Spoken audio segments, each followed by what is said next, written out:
Depuis le mois de janvier, près de Saint-Julien-Mont-Denis et de Montrichet-Albanne, des travaux impressionnants concernant la stabilisation du lit de l'Arc ont commencé. Ces travaux très coûteux ont mis beaucoup de temps à se concrétiser, mais c'est en 2014 que les communes ont enfin trouvé des fonds.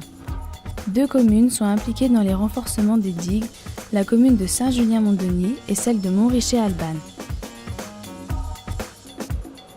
La dégradation de ces digues est due à plusieurs causes naturelles.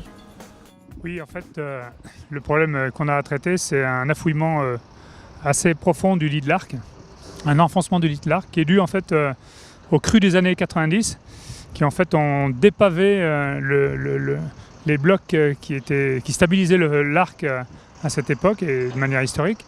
Et du coup, suite à ce dépavement, on a eu une incision permanente du lit qui, à certains endroits, s'est enfoncée de près de 6 mètres, quoi.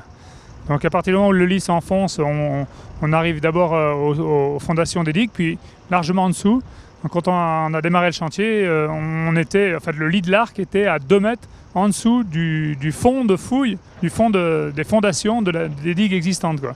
Voilà. Donc toute l'idée, c'est de corriger cela, de revenir à un fonctionnement normal, donc d'annihiler l'encaissement du lit et de le faire remonter à un niveau qui soit à la fois compatible au maintien des digues en état et au fonctionnement normal de l'Arc, c'est-à-dire le faire se réengraver en disposant des seuils. Donc on fait les 2 premiers cette année, il y en aura d'autres sans doute qui suivront, mais l'idée c'est que ces seuils empêchent du coup l'Arc de continuer à s'enfoncer. Pour stabiliser l'Arc, 2 seuils sont créés, un seuil qu'on appelle le seuil du Bochet et un autre, le seuil de Saint-Julien. La réalisation de ces travaux était urgente pour plusieurs raisons, comme nous l'explique le maire de Montrichet-Albanne. C'était plus qu'une urgence, c'était vital à la fois pour la commune de Montrichet-Albanne puisque le village du Bochet est juste au-dessus.